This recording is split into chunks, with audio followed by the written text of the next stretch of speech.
الحمد لله رب العالمين الرحمن الرحيم مالك يوم الدين إياك نعبد وإياك نستعين اهدنا الصراط المستقيم صراط الذين أنعمت عليهم غير المغضوب عليهم ولا الضالين وعظيم سلطانه واشهد ان لا اله الا الله وحده لا شريك له واشهد ان محمدا عبده ورسوله ادى الامانه ونصح الامه وكشف الامه وتركها على المحجه البيضاء لا يزيغ عنها الا الهادي. يقول الله سبحانه وتعالى: يا ايها الذين امنوا اتقوا الله ولتنظر نفس ما قدمت لغد واتقوا الله ان الله خبير بما تعملون. ويقول الله سبحانه وتعالى: وتعاونوا على البر والتقوى ولا تعاونوا على الاثم والعدوان واتقوا الله ان الله شديد العقاب. ويقول كذلك تعالى: يا ايها الناس اعبدوا ربكم الذي خلقكم والذين من قبلكم لعلكم تتقون. I bear witness there is no deity worthy of worship but Allah subhanahu wa ta'ala, the creator, the sustainer, the provider, the lawmaker, and that indeed He has revealed the law of the Quran upon His last messenger Muhammad. Peace and blessings be upon him and all of those who follow him until the day of judgment. Allah subhanahu wa ta'ala commands us in the Quran, addressing us believers, saying, Ya ayyuha alladhina amanu, O you who believe, be God conscious, taqullah, waltanzur nafsun ma qaddamat lighadin. And shall a soul see what it has prepared for its tomorrow, for the day we depart this life, for the day we're in our graves awaiting our accountability, wattaqullah. And again, be God conscious. Indeed, Allah is all-knowing with what you do. Allah subhanahu wa ta'ala in Surah At-Tawbah mentions the months of the year. He says, إِنَّ عِدَّةَ الشُّهُورِ عِنْدَ اللَّهِ 12 شهرا في كتاب الله يوم خلق السماوات والأرض منها 4 حرم. The number of months in the book of Allah subhanahu wa ta'ala are 12, the day He has created the heavens and the earth. And 4 of those are sacred months. They're months that are haram months. There are certain things we should not be doing in those months. ذَلِكَ الدِّينُ الْقَيِّمُ فَلَا تَظْلِمُوا فِيهِنَّ أَنفُسَكُمْ وَقَاتِلُوا الْمُشْرِكِينَ كَافَّةً كَمَا يُقَاتِلُونَكُمْ كَافَّةً وَاعْلَمُوا أَنَّ اللَّهَ مَعَ الْمُتَّقِينَ. This ayah was revealed at a time when the believers were getting ready to challenge the Romans. And the calendar at that time was mixed up. It was not a correct calendar. The people of Quraysh, the disbelievers, had a lot of special interests. For example, the time of Hajj, when people would go to the Kaaba. As we know, Hajj was prescribed since the days of Ibrahim alayhi salam. And as the message of Ibrahim and Musa alayhi salam and Isa alayhi salam got corrupted, people still used to go around the Kaaba, but the ritual was not the correct ritual. So they were going there doing their tawaf, but also, selling and buying stuff and so on and so forth, but doing it in a way that is not, of course, compatible with Allah's command. So they would change the month of the Hijjah so that they can do more business, or whatever other special interest they have. Just like the holiday season in this country, where all the retails rack up, right? They start racking their sales. Same concept. So the months were not the correct months, and that month, when this ayah was revealed, the believers or the people of the time thought it was month of Rajab. And it wasn't really Rajab. It was a different month. It was Jamadi al-Akhirah. So Allah subhanahu wa ta'ala revealed this ayah, and the Prophet ﷺ later mentioned that today the calendar has come back to the way Allah subhanahu wa ta'ala has created it. The point of this ayah that I wanted to communicate is that they were in such a state of confusion and corruption to the point that they changed their own calendar. Imagine one day you wake up and people say, today's not Friday. It's Thursday number B, because we want to have the stock market open for an extra day. That's the state that they reached to. Right? A state of confusion and lack of clarity. So today, inshallah, our topic is about vision. And there's no better time to talk about vision and clarity of vision than the beginning of a new year. As you know, today is the 11th day of this new year, 1435. So inshallah, I ask Allah subhanahu wa ta'ala to help me to communicate a few points and concepts that maybe would, inshallah, inspire us all to seize this new year, inshallah. So when we say vision, what is vision? The secular definition that scholars of management and leadership define is that it's the ability to articulate the future, to ponder upon situations that might happen if we execute certain plans or certain things in our lives.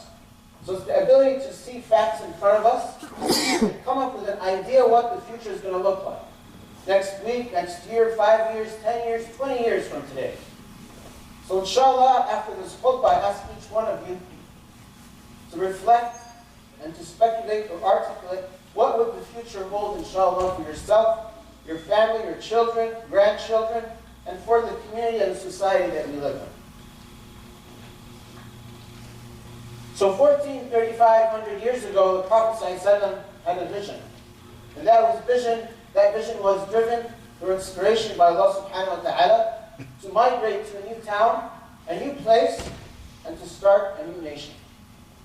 At that point, he envisioned Islam one day would spread throughout this whole planet. And he might not have lived until that point was achieved, but he had that vision. And it wasn't based on some, ideas that he had in his own mind, but again, through inspiration of Allah subhanahu wa ta'ala, and his full conviction in the message of Allah subhanahu wa ta'ala. His full belief that this message is haqq. And when Allah subhanahu wa ta'ala says that there will come a day when the Romans are defeated, he knows this is true. He has envisioned that battle in his mind, even though he might not be there physically. But he had seen it happening and coming. So it's a vision based on peace and harmony and pluralism, living with non-believers and non-Muslims in a new town, understanding that there are ways in our deen to live with others who have different belief systems, different interests, and as long as we each keep our distance, we should be able to live in harmony through the way or the process that Allah subhanahu wa ta'ala has put for us. So this vision was not just an idea that, hey, let's go to Medina and see how it works out. No, this vision was based on yaqeen. He knew that this is it. There's no point of return. There's no such thing as, let's go to America and just get a degree and work there and then see how it turns out. No. It's let's go to America, get a degree, and make sure we spread Islam. Or make sure our vision is complete. Because there are a lot of great visionaries around us, but their visions are incomplete. And Gandhi is an example. A great leader who led his country into liberation. He had a vision. He had a vision that one day his country would be a great nation. That people would be liberated. They don't have to be slaves anymore. They don't have to live in poverty. There would be equity. There would be justice. But his vision stopped at the grave. His vision did not exceed that point. His vision was a vision of this first life, the hayat al-dunya, the low life. But the Prophet ﷺ's vision transcends the boundaries of the grave. It enters into the next life, the eternal life. And such should be the vision of every believer. Because our vision should not be the big house, the great college that the kids would go to, the grandchildren, and then what? The what is the akhirah? The what is the Jannah? As Allah subhanahu wa ta'ala commanded the Jannah to speak up when it was created. He said, say something. The Jannah envisioned the success of the believers. The Jannah said, قَدْ أَفْلَحَ الْمُؤْمِنُونَ. Indeed, the believers have succeeded.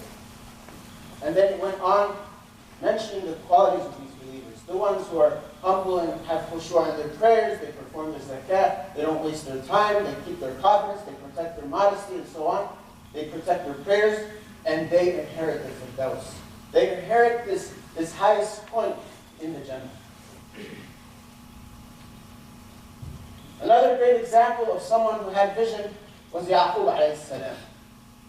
When his son came to him and said, my father, I had a dream that the sun and the moon and 11 planets were prostrating to me. He said, my son, don't share this dream with your brothers. Shall they plot a big plot against you? Indeed, shaitan is a clear enemy to mankind.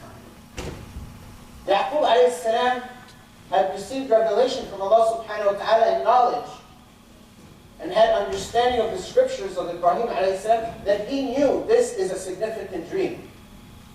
He didn't maybe necessarily understand exactly what the details are, but he envisioned there's some trouble coming down the road.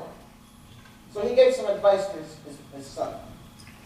Now when his son was taken away from him, and his children came, and they lied to him and so on, he said what? فَصَبْرٌ جَمِيلٌ. Beautiful patience.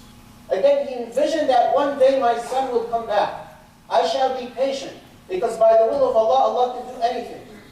So he will bring back to me my son as long as I am patient, and I have conviction in my heart that Allah will give me the victory. He envisioned one day that Yusuf alayhi salam would come back to him. So, in summary, a Muslim's vision transcends this life into the hereafter. And that's a very important concept. Because when we look at the hereafter, Allah subhanahu wa ta'ala did not let us speculate and come up with ideas what it's going to look like. Although it's unseen and kept from us, He did give us enough information that we don't need to go and figure out what is it going to look like. It's very clear. There's a Jannah and there's a hellfire. You do good, you go to the Jannah. You do evil, you go to the hellfire. You do this type of deed, you go here. You do that type of deed, you go there. It's very clear. He gave us descriptions of what the Jannah might look like.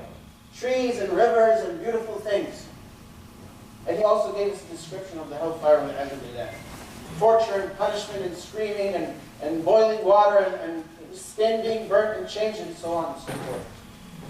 But Allah subhanahu wa ta'ala allowed us in this life to speculate and to come up with ideas of what the future might look like, based on the reality that we live in this life. And this is from the mercy of Allah subhanahu wa ta'ala. He showed us enough of the hereafter to inspire us and motivate us to work for it. And kept the laws of this life away from us so we can discover it. And we can envision what would happen if we burn or we heat a piece of metal. Oh, it's going to expand. And we do experiments and we can measure it and we can see it tangibly in front of our eyes. And from there, we can have a vision of the future and we can be inspired to work for the hereafter.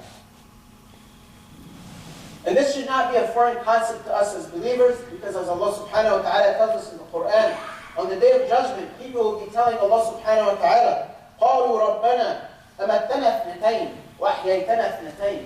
O our Lord, You have put us to death twice and put us to life twice.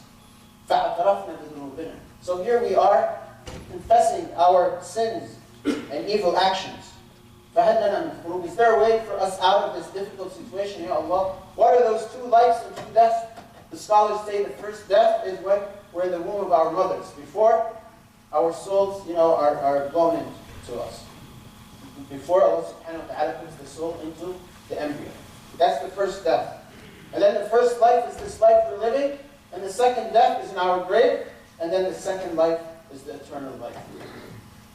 Allah subhanahu wa ta'ala also tells us, وَمَا هَذِهِ الْحَيَاةُ الدُّنْيَا إِلَّا لَهْوٌ وَلَعِبٌ. What is this life, this low life, dunya, this low life that we're in, except amusement and playfulness? It's just temporary. وَإِنَّ الدَّارَ الْآخِرَةِ. And indeed, the hereafter, the next life, لَهِيَ الْحَيَوَانِ. This is the permanent life. لَوْ كَانُوا يَعْلَمُونَ. If they were to know about this. So the Prophet ﷺ's vision about spreading Islam and moving to Medina was not only to free the slaves and to stop the drinking and to prevent the killing of the girls. No. It was to go to Jannah. It was to rise with an ummah that is qualified to be called خَيْرُ أُمَّةٍ أُخْرِجَتْ لِلنَّاسِ, the best nation brought out to mankind, because they were commanding good, preventing evil, and believing in Allah subhanahu wa ta'ala. أقول قولي هذا واستغفر لكم فاستغفروه غفور رحيم.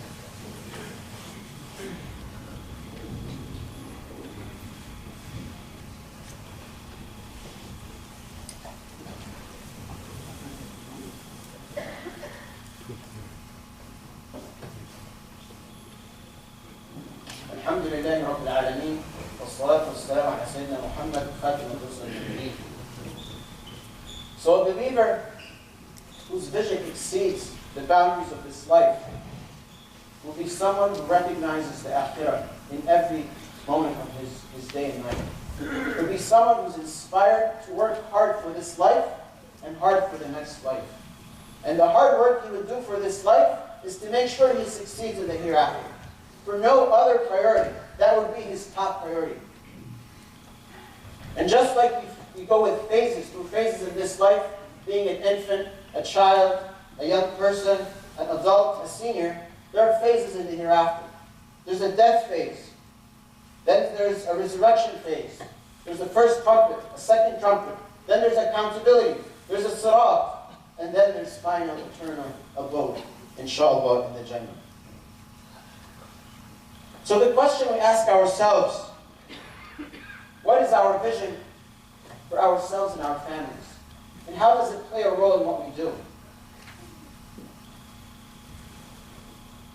Again, in Surah Yusuf, after Yusuf alayhi salam acknowledges the blessing that Allah subhanahu wa ta'ala has given him by the ability to interpret the dreams and understand things, Allah subhanahu wa ta'ala commands the Prophet, peace be upon him and all of us, saying, "O Muhammad, say this to people. قُلْ هَذِهِ سَبِيلِي. This is my path. This is my way. أَدْعُ إِلَى اللَّهِ. I call upon Allah. I call towards Allah subhanahu wa ta'ala. عَلَى بَصِيرًا. With clarity. There's no confusion. With clear vision. Basira is having a vision of where I'm heading to. Where I'm heading towards, with conviction, with patience, enduring the trouble that I'm going to come across and face, having no doubt in it, with clearance and guidance. عَلَى بَصِيرًا أَنَا وَمَنِ اتَّبَعَنِي. Me, myself, and those who follow me. وَسُبْحَانَ اللَّهِ. And it cannot be accomplished, that vision, without the glory of Allah, without Allah's help. The Prophet ﷺ could not have spread a single word of the message without Allah subhanahu wa ta'ala's support and victory. وَمَا أَنَا مِنَ الْمُشْرِكِينَ. That is a vision for each one of us. And we have to have a vision, otherwise our purpose in life will be so trivial and unclear in our heads. If we don't understand where we're heading towards, there will be no reason to work towards it. We won't be that khayr ummah, because we don't see where we're heading.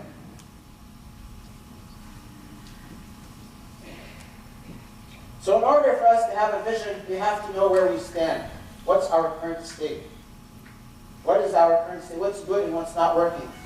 Where should we be? What's our baseline? The baseline is the Quran. This is what Allah subhanahu wa ta'ala wants us to be. Then we have to look at how far are we away from that Quran. We live in times in a society where it's so contaminated, it's for many of us, we've become so used to this contamination, it's hard even to see how far we've deviated from things. Whether we're young or old, doesn't matter. Every day there's a new law issued in this land, and most of us don't even know what it is, and to a big extent it affects our youth. And in many cases it's a visible thing, and we just accept it as business as usual. Day after day, year after year. Those of us who are a little older can go back with our memories just 10, 20 years ago and contrast today, society, with just 20 years ago. And we can only envision what 20 years later will look like for our youngsters and grandchildren. It is indeed a very tough situation out there, and we have to take some action or involvement. So without a vision, our purpose in life will be cluttered. We might reach a state like those disbelievers who changed the calendar, and it was very normal for them. A complete confusion in their life. Changing the time, saying it's 6 o'clock now, and it's actually 3. This is completely nonsense. So the question we ask ourselves are, what are we doing about the education of our children? What are we doing about the laws that spread injustices on this earth, or this country at least, or our neighborhoods? Are we doing anything about the marriage institution that's crumbling? There have been laws passed a couple of years ago, and we're standing still as if this is it. This is a fact. We accepted it. How could that be the state? When the Prophet ﷺ, until his last breath, was saying, Ummati, Ummati, Salat, Salat. Until his last breath, he was still giving da'wah. And we accepted face value. Some law came and said, this is okay. What are we doing about it? And there are non-Muslims out there doing a lot about it. So it is more incumbent upon us who have the true, valuable message, ذَلِكُ الدِّينُ الْقَيِّمُ, to do something about it. What about the gambling? What about the music? What about the many, many other things that are distracting us from Allah subhanahu wa ta'ala? So how do we see ourselves in 10 years? How do we see our state in 10 years in our youth? So a roadmap, inshallah, to set a vision for ourselves. A few steps. The first is to reflect on the meaning of life. What does life mean? Why has Allah subhanahu wa ta'ala created us? And the answer is in the Quran. To worship Him. As one non-Muslim poet said, let nature be your teacher. And that is very true. Allah subhanahu wa ta'ala throughout the Quran gives us parables from His creation around us. The trees, the clouds, the lakes, the rivers. And all it takes is just for us to drive an hour into some remote area and just reflect on the beauty of the creation of Allah subhanahu wa ta'ala.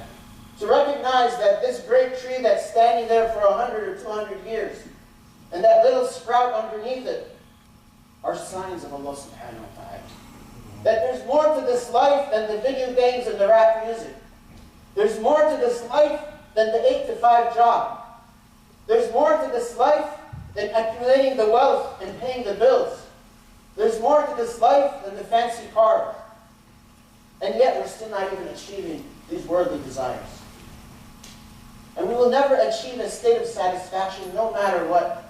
Because if our vision stops at the grave, it's a limited vision that does not satisfy the son of Adam. As the Prophet ﷺ said, nothing satisfies the son of Adam except the dust of the grave that fills his mouth. So first step is reflect on the meaning of life. Why are we here? Number two, understand where we fit in this whole globe. What is our role?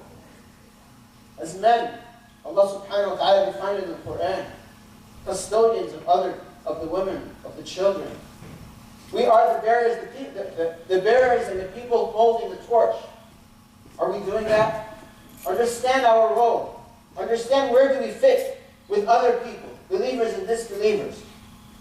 Isa alayhi salam said it very clearly when he was still an infant in his mother's arms. Inni Abdullah. The first word that came out of his mouth when they pointed to him, he said, Inni Abdullah. I am the servant, the slave of Allah. Atani kitab. He's given me the guidance, the book. وَجَعَلَنِي نَبِيًّا. Number three is to understand our value system, which again stems from the Quran and the Hadith. What are the boundaries that we should not come close to? Allah subhanahu wa ta'ala says in Surah Al-Baqarah, تِلْكَ حُدُودُ اللَّهِ فَلَا تَقْرَبُوهَا. These are the boundaries of Allah. Don't come near it. He didn't say don't go beyond it. Don't come near it. And already every day we're going beyond it, in one way or another. The shajara that Adam alayhi salam was asked not to eat from, he was told, don't come near it. He was not told, don't eat from it. And there were so many trees in the Jannah, infinite trees. They were all halal. He could have eaten from any one of them. But it's just that one tree that Allah subhanahu wa ta'ala told him, don't come close to it. And one step led to another, until he came close enough to touch it, close enough to grab the fruit from it, and close enough to eat it. So we have to understand our boundaries and where do we stop. Number four, have full conviction in Allah subhanahu wa ta'ala, His capabilities and His promises, and have self-confidence in ourselves. As an ummah, Islam never started strong with large numbers of people, or with the best of advancement. They were few in numbers, but they had strong hearts. And we all, alhamdulillah, have strong hearts. So there's no reason for us to be disappointed or to lack motivation. We have the best prize awaiting us, the Jannah and the pleasure of Allah subhanahu wa ta'ala. So there's nothing to prevent us from being happy and looking forward to work hard with the pleasure of Allah subhanahu wa ta'ala. Allah subhanahu wa ta'ala gives us a very small example of how the Prophet ﷺ had these qualities. describing how he dealt with his Sahaba. فَبِمَا رَحْمَةٍ مِّنَ اللَّهِ لِنْتَ لَهُمْ. It is because of mercy and compassion from Allah, Ya Muhammad, that you have become soft with your companions.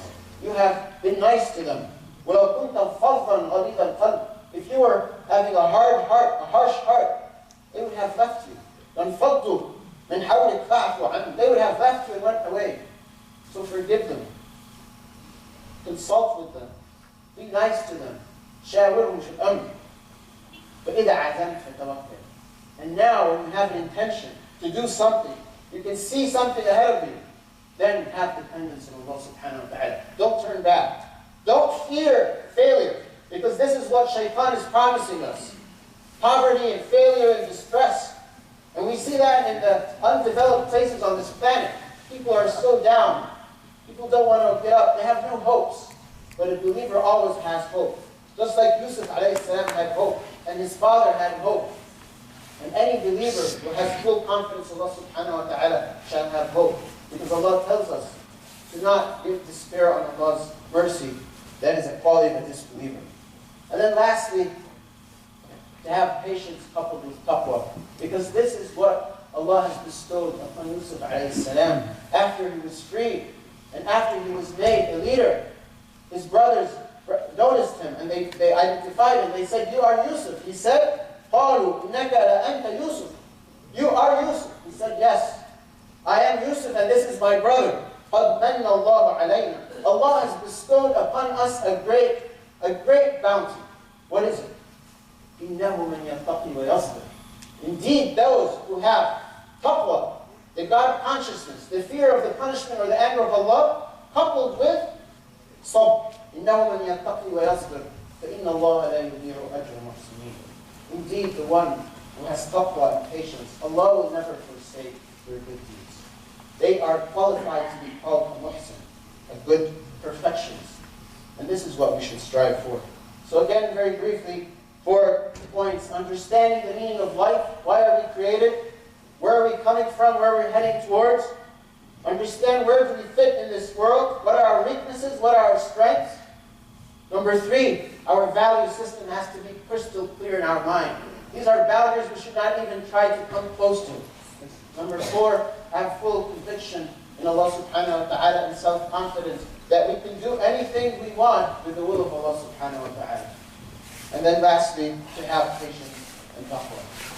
We ask Allah subhanahu wa ta'ala to make us from among those who have taqwa, among those who have clarity in their vision and a clear understanding of their purpose in life. We ask Allah subhanahu wa ta'ala to grant us Jannah. اللهم اجعل جمعنا هذا جمعا مرحوما واجعل تفرقنا من بعده تفرقا معصوما